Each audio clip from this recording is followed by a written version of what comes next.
Nagngit-ngit sa galit ang dalawang lalaki. Hindi nila matanggap na ang isang hamak na mahinang nilalang, sa tingin nila, ay naglalakas loob na magpakitang gilas sa harap nila. Kaya nagpasya silang turuan siya ng leksyon, baka baliin pa ang isa niyang braso at isang binti. Habang papalapit sila ng may masamang balak, naisip ni Joe kung ito na ba ang kapangyarihang tinatawag nilang ikalawang yugto ng kapangyarihan. Para sa kanya, tila hindi naman ito ganoon kalakas. Biglang sumugod ang isa sa kanila at inundayan siya ng bakal na pamalo.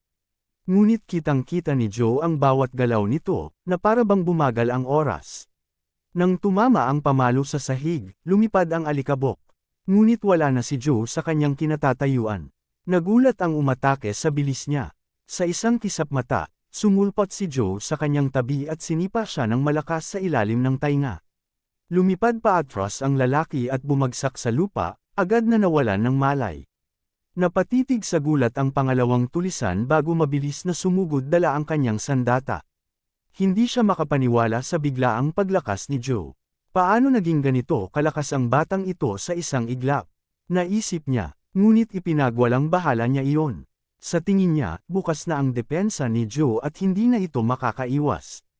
Iwinasiwas niya ang kanyang sandata. Ngunit mabilis na umiwas si Joe, umikot sa likuran niya, at sinipa siya ng ubod lakas sa sikmura. Sa lakas ng tama, nabaluktot sa gitna ang hawak nitong pamalo. Agad na bumulwak ang dugo mula sa bibig ng lalaki. Habang bumabagsak siya sa lupa, iisa lang ang tanong na umiikot sa isip niya. Paano niya ako nataman, gayong hindi ko man lang nakita kung nasaan siya? Napasigaw sa matinding sakit ang tulisan at tumilapon ng ilang metro bago bumagsak sa lupa. Agad siyang nagtaas ng mga kamay at nagmakaawa. Huwag mo kaming patayin. Sumusunod lang kami sa utos ng amo namin. Wala kaming kasalanan. Naningkit ang mga mata ni Joe at kalmadong sumagot. Ayos lang. Pero ito ang sabihin ninyo sa amo ninyo, huwag na niya akong gambalain ulit. At siguraduhin niyang matatanggap ko ang bayad ko sa tamang oras. Pagkatapos ay malamig niyang sinabi, dalhin mo ang kaibigan mo at lumayas na kayo rito. Nagmadaling umalis ang tatlong gangster, halos magkanda pa sa takot. Pinanood sila ni Joe ng ilang segundo. Pagkatapos ay tumingin siya sa kawalan at nagsalita. Boss, pinapanood mo ba ako? Biglang bumukas ang isang kumikinang na portal, at mula rito ay lumutang ang isang mahiwagang demonyong aklat. Napakahusay, sabi ni Behemoth. Mas matalas ang pakiramdam mo kaysa sa inaasahan ko. Nahalata mo agad ang presensya ko. Napangiti si Joe. Bigla kong naramdaman na lumakas ang kapangyarihan ko. Ikaw ba ang nagbigay nito sa akin? Tumango si Behemoth. Tama, dapat kang magpasalamat. Hindi ko hahayaang bugbugin ng mga hamak na mortal ang aking lingkod. Mas lalo pang ngumiti si Joe. Kung ganoon, isa ka nang maaasahan kong kakampi. Kung patuloy mo akong bibigyan ng ganitong kapangyarihan, wala na akong dapat katakutan sa mundong ito. Biglang naging malamig ang ekspresyon ni Behemoth. Mag-ingat ka sa pananalita mo. Hindi ka pa karapat-dapat sa kapangyarihan ko. Kapag samobra ka, hindi na kita tutulungan. Agad namang nagtanong si Joe. Ibig bang sabihin, wala rin akong matatanggap na gantimpala sa pagtatrabaho para sa'yo? Kung mas malakas ako, mas mabilis kong matutupad ang mga nais mo. Ipinikit ni Behemoth ang kanyang mga mata. Sa tuwing matutupad mo ang isa sa aking mga kahilingan, gagantimpalaan kita. Ngunit tandaan mo, hindi mo maaaring gamitin ang kapangyarihang ito ng walang pakundangan, maliban na lang kung hinahanap mo ang sarili mong kamatayan.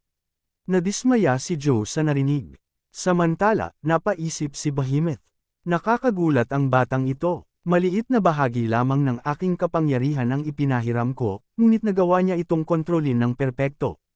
Siya nga kaya ang tunay kong napiling sisidlan. Naputol ang kanyang pag-iisip nang magsalita si Joe. Kung ganoon, ano ang susunod mong kahilingan? Napatingin si Behemoth sa kanya, tila nabigla. Anong gusto mong ipagawa sa akin ngayon? Ano ang gusto mong makamit? Sandaling tumalikod si Behemoth bago malamig na sumagot. Hindi ko pa napagpapasyahan. Hindi pa ngayon ang tamang oras. Napabuntong hininga si Joe. Pagkaalis ni Behemoth, napakamot si Joe sa likod ng kanyang ulo. Kung ganoon, ano na ang dapat kong gawin ngayon? Ngunit bago pa siya makatanggap ng sagot, malamig na sinabi ni Behemoth. Gawin mo ang gusto mo. Pagkasabi nito, tuluyan na itong naglaho. Napabuntong hininga si Joe. Wala siyang alam tungkol sa mundong ito, kaya nagpasya siyang unahin ang pag-alam kung paano ito gumagana. Kinuha niya ang cellphone ng tunay na may-ari ng katawan at sinuri ang mga mensahe. Napansin niyang wala ni isang mensahe mula sa pamilya nito. Puro paalala tungkol sa mga utang at kumpirmasyon ng kung ano-anong baniling walang kabuluhan sa internet ang laman ng inbox. Ano bang pinagkakagastusan ng taong ito? Naisip niya, ngunit biglang tumigil ang tibok ng kanyang puso. May isang mensahe mula sa kanyang ate. Nakoma si Mama. Pumunta ka agad sa Chonlan Hospital, pakiusap. 6 na oras na ang nakalipas mula nang ipadala ang mensaheng iyon. Sa sumunod na sandali, nasa ospital na si Joe. Mabilis niyang binuksan ang pinto ng silid at halos padabog na pumasok. Sa loob ay may isang babae na tahimik na nakaupo sa tabi ng higaan ng isang matandang pasyente. Mabigat at puno ng lungkot ang kapaligiran. Hindi na nakapagtataka, 6 na oras siyang huli. Agad na naisip ni Joe na ang babaeng iyon ang kanyang ate, at ang nakahiga sa kama ang ina ng katawan na kanyang sinasapian. Matanda na ang babae, mapotla at napakahina ng katawan. Lamambot ang tingin ni Joe. Siya ang babaeng nakita ko sa panaginip pero mas malala na ang kalagayan niya ngayon. Ibinaba niya ang kanyang ulo. Pasensya na, nahuli ako. Kumusta na si Mama? Ngunit sa halip na sagot, galit ang sinalubong niya. Ano na naman ang dahilan mo ngayon? Sigaw ng kanyang ate. Nagsasanay ka na naman ba? May napakalaki ka na namang tagumpay. O baka naman abala ka lang sa pagsagot sa tawag ng Diyos. Sabihin mo nga, ano na namang palusot ang napili mo ngayon? Nanginginig sa galit ang kanyang boses habang nagpapatuloy. Alam mo ba kung ano ang tiniis ni Mama para lang mabayaran ang mga utang mo? Nagtrabaho siya hanggang sa halos maubos ang lakas niya, at muntik nang mamatay. Ni hindi nga natin kayang magbayad para sa isang maayos na kwarto sa ospital. At ikaw, hindi ka man lang nagpakita ng mas maaga. Napaluha ang kanyang ate habang nanginginig ang boses. Sabihin mo nga, ano bang kasalanan ni Mama para maranasan ang lahat ng ito? Buong buhay niya ang inialay niya para palakihin ka, pero ganito lang ba ang isusukli mo sa kanya?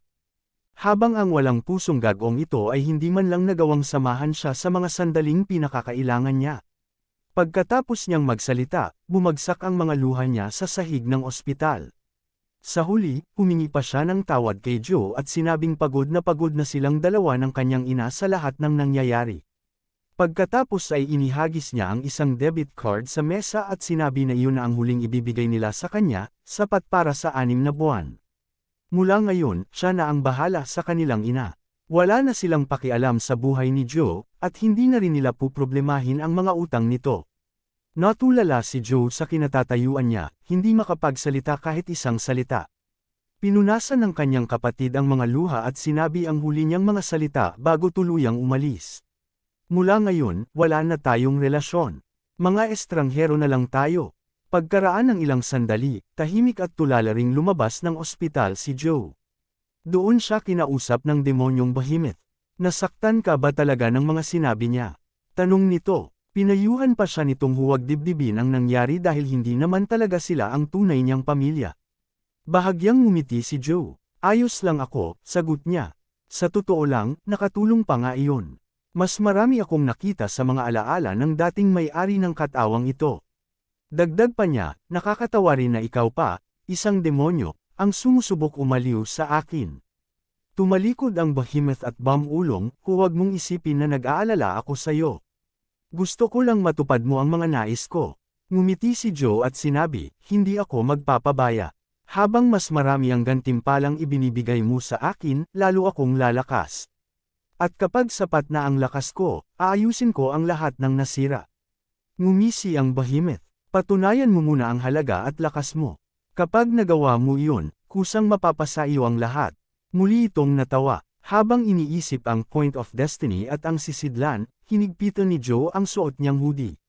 Biglang sumabog ang napakalakas na enerhiya mula sa kanyang katawan. Habang naglalakad siya pasulong, sinabi ng demonyo sa kanya, huwag mo akong bigon.